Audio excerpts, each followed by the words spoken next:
Welcome. Today, Russia has lost more than 1,500 military officers in the Ukraine war that has been going on for more than 9 months, according to a report in Independent. It is based on an open-source tally that collates social media and other publicly available information. The tally has been compiled by a Twitter handle Killed in Ukraine, which keeps posting Russian articles on casualties.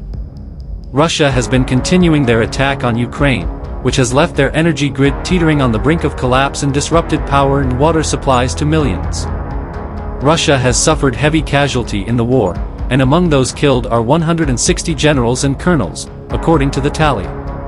Earlier this month, top U.S. General Mark Milley said that more than 100,000 Russian military personnel have been killed or wounded in Ukraine, with Kiev's forces likely suffering similar casualties.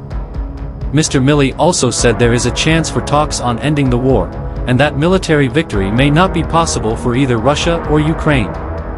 There has to be a mutual recognition that military victory is probably in the true sense of the word maybe not achievable through military means, and therefore you need to turn to other means, Milley said. There's an opportunity here, a window of opportunity for negotiation.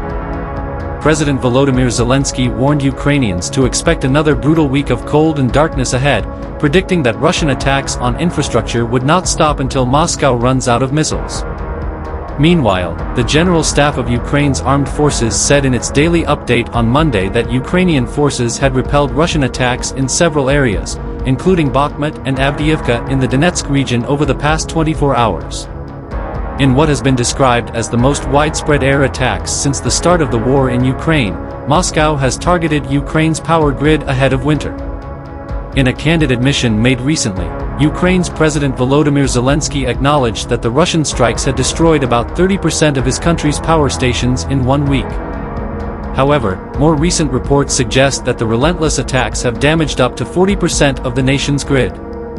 The effectiveness of the attacks can also be gauged from Kiev's desperate appeals to North Atlantic Treaty Organization, NATO, countries for air defense systems to counter Russian air strikes. President Zelensky has previously described Moscow's motivation behind targeting Ukraine's energy network in terms of the former's intention to sever Ukrainian electricity exports to Europe. In September, referring to Russian attacks which left hundreds of thousands of Ukrainian citizens without electricity, President Zelensky had claimed that most of these strikes were carried out in desperation as a response to Moscow's defeat in Kharkiv Oblast. He had stated that, the Russian armed forces, can't defeat our heroes on the battlefield, and that's why Russia is directing its vile strikes at civilian infrastructure. More recent reports, including in some sections of the Western media, have claimed far higher numbers of Ukrainian residents facing power blackouts, with over 1 million people living without electricity.